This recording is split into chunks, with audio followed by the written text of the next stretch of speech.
जनाब स्पीकर, आज हम यहाँ पर पाकिस्तान के अंदर कमर तोड़ महंगाई हो, और मैंने इसी फ्लोर पर 17 जून को मैंने आपकी खिदमत में ये अर्ज किया था जनाब स्पीकर कि ये बजट जो इस हुकूमत ने पेश किया वो सरासर फ्रॉड पर मबनी था, और मैंने आपको गुजारिश की थी कि ये जो कहते थे कि ये बजट टैक्स फ्री है, मैंने और काश ऐसा ना होता, मैंने गुजारिश की थी कि ये झूठ का पलंदा है और कई मिनी टैक्सेस आएंगे और आवाम के लिए जीना मुश्किल हो जाएगा। ऑपोजिशन के सरों पर पत्थर मारे गए, गालियां दी गईं और गिरबान पकड़े गए। यहां स्पीकर, रियासत मदीना में तो इस तरह को कुछ सोच भी नहीं सकता था। हर एक को बात करने का पूरा हक हासिल था। और जनाब स्पीकर, मैंने ये आपको गुजारिश की थी और मेरी दुआ थी कि I had been proven wrong, लेकिन बदकिस्मती से ऐसा ना हुआ और मिनी बजट के ऊपर मिनी बजट आया। और आज ये बात, ये मुअज़्ज़ज़ ऐवान नहीं, पूरा पाकिस्तान बच्चा बच्चा इस बात की गवाही दे रहा है कि ये 74 साल की बदतरीन हुकूमत आई है जिसने अवाम का सांस जीना छीन लिया है। रियासत मदीना का दिन रात नाम लेने वाले, उन्होंने फिर महंगाई का एक और सैलाब में आवाम को डुबो दिया है। मैं समझता हूं कि इससे बढ़कर जुल्म की और बात क्या हो सकती है कि जनाब स्पीकर, लाखों लोग आज बेरोजगार हो चुके हैं, गरीब कुंबे से उनके मुंह से नवाला छीना जा चुका है, लोग फाका कशी पर मजबूर हैं जनाब स्पीकर। और मैं आपको गुजारिश करता हूं और आप मुझसे इत्तेफाक फरमाएंगे कि आटा और चीनी और दाल 20,000 रुपये महीना कमाने वाले कुंबे की अप्रोच से बाहर जा चुका है, और 20,000 रुपये की तनख्वाह हो और बिजली और गैस का बिल 10,000 रुपये आ जाए, वो किस तरह अपने बच्चों के लिए एक वक्त की रोटी पूरी करेगा? वो किस तरह बीमार बेटी के लिए दवाई लेके आएगा जनाब स्पीकर? और वो किस तरह अपने बच्चों को जिस्म पर सादे कपड़े मुहैया करेगा? जनाब स्पीकर, देखती आंख से और इन कानों ने इस तरह का महशर 74 साल में नहीं देखा।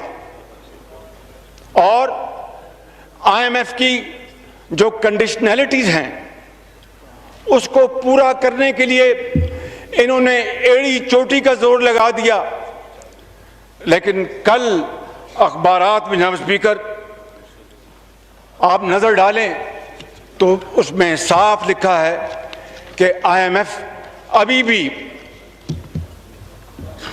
इनके साथ राजी नहीं हुआ और वो मजीद शिकंजे में लाना चाहता है। ये तो शिकंजे में है ही, पाकिस्तान के 22 करोड़ अवाम को शिकंजे में लाना चाहता है। यहां स्पीकर, ये तबाही जो पूरे मुल्क में फैल चुकी है, इसका अंजाम क्या होगा? क्या ये तबाही रुक सकेगी या नहीं? ये तो अल्लाह ताला की ज़ात जानती है, लेकिन ये हुकूमत पाकिस्तान को तब के दहाने पर ला चुकी है और नौज़ायदा बच्चों के मुंह से दूध वो छीना जा चुका है।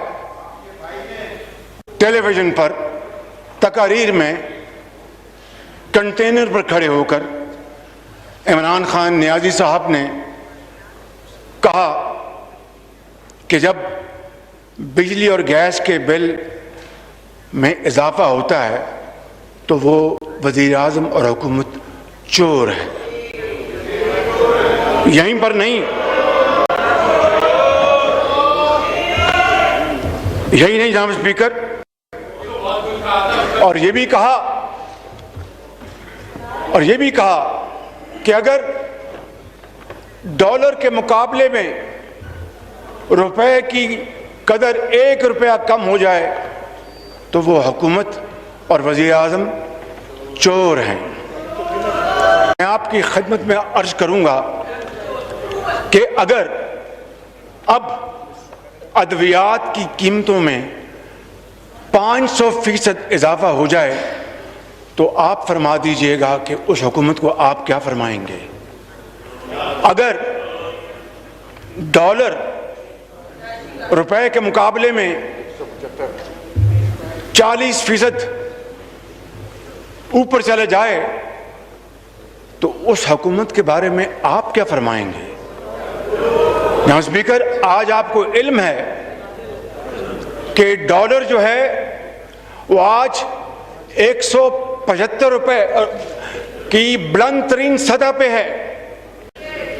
तो आपसे बेहतर कौन जानता है जनाब स्पीकर कि ये इंपोर्टेड इन्फ्लेशन जो है ये किस तरह इस मुल्क के अंदर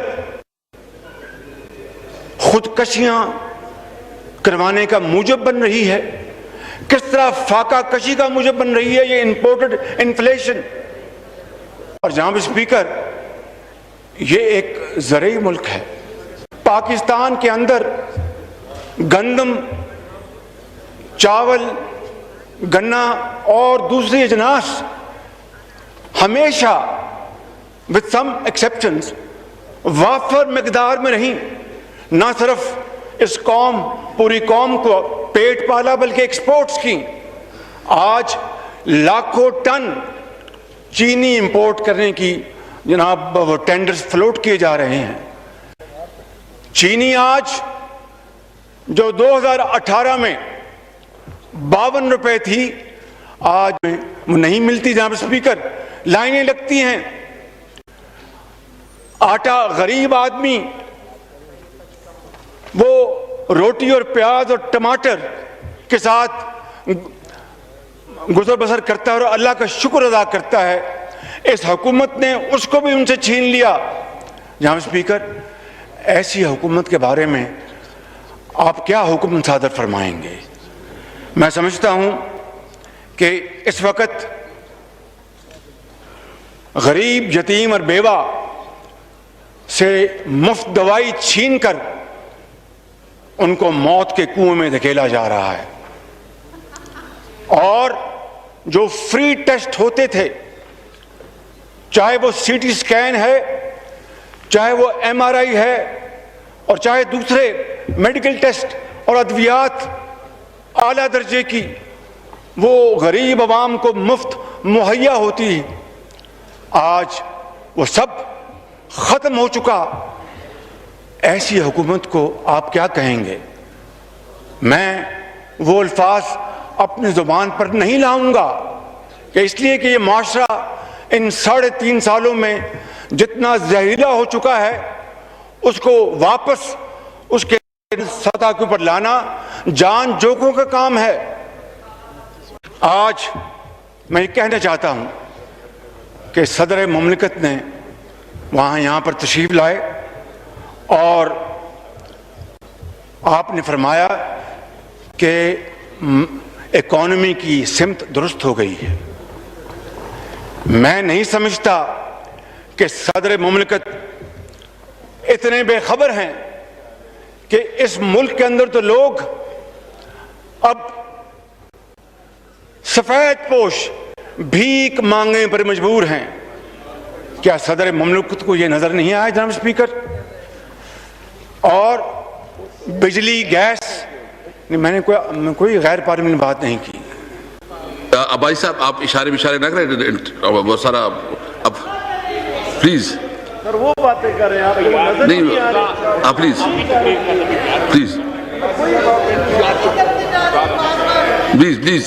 मियां साहब। स्पीकर, सदर ममलकत को जो चीनी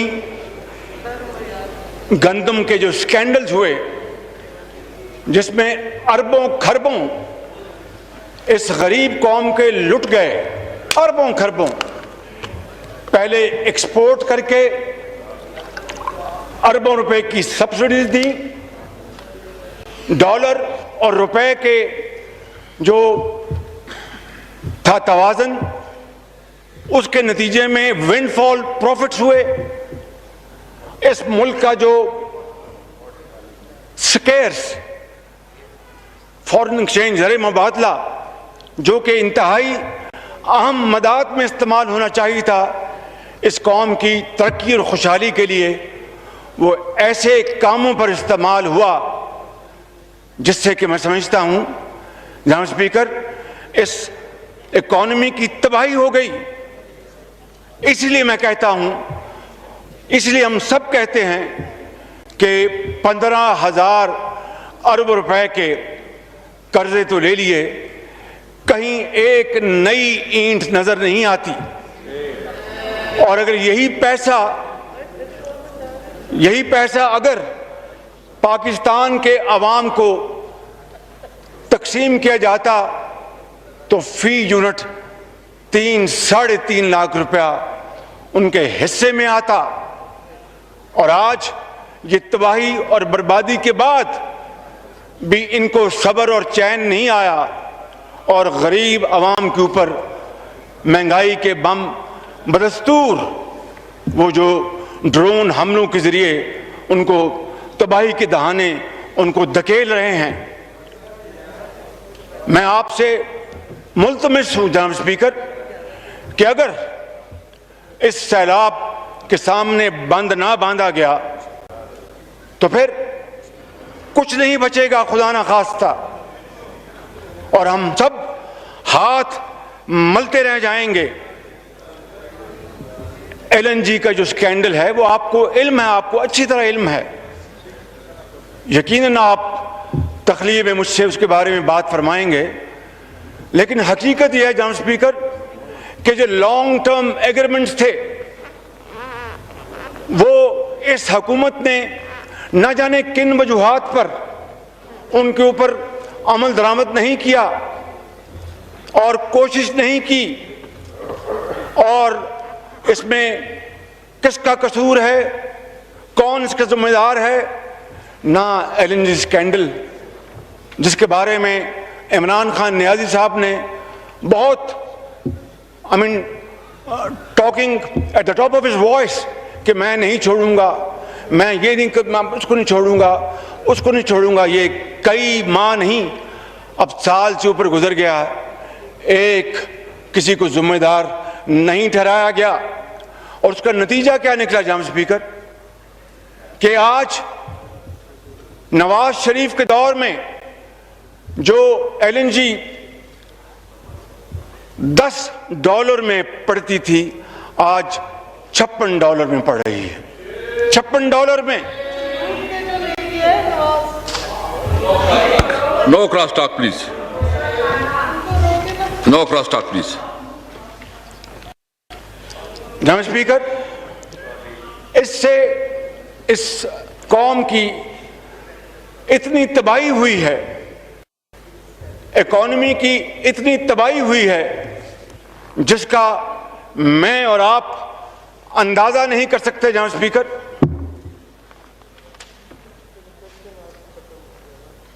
जी प्लीज। मैं गुजारिश कर रहा था लिक्विड नेचुरल गैस के बारे में कि इन्होंने जिस तरह उसको और स्पॉट रेट की तरफ देखते रहे। जब स्पॉट रेट जनाब स्पीकर इंतहाई यानी डर्ट चीप था, पीनट्स, उस वक्त इन्होंने कोई उससे फायदा हासिल करने की कोशिश नहीं की।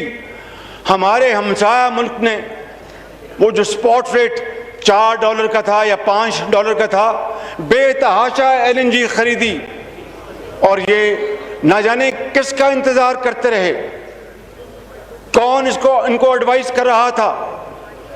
और फिर इन्होंने जो जदीद तरीन बिजली के प्लांट्स हैं उनको बंद कर दिया और महंगा तरीन फर्नेस ऑयल और ऑयल की बुनियाद पर इन्होंने बिजली बनाई, जो आज हर लम्हे, हर घंटा, हर दिन, हर रात आवाम के ऊपर बम बरसा रही है। जनाब स्पीकर, मैं समझता हूं कि चूंकि इन्होंने आवाम की जिंदगी तंग कर दी है और आवाम को अपना जिस्म बरकरार रखना मुश्किल हो गया है, इसलिए जनाब स्पीकर गरीब, यतीम और बेवा के आंसुओं का इनको हिसाब देना पड़ेगा।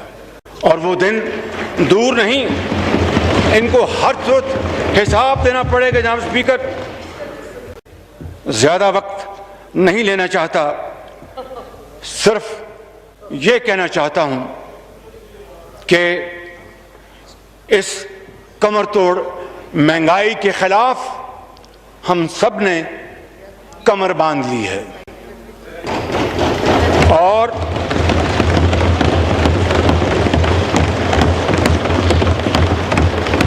महंगाई और बेरोजगारी से सताई हुई ये कौम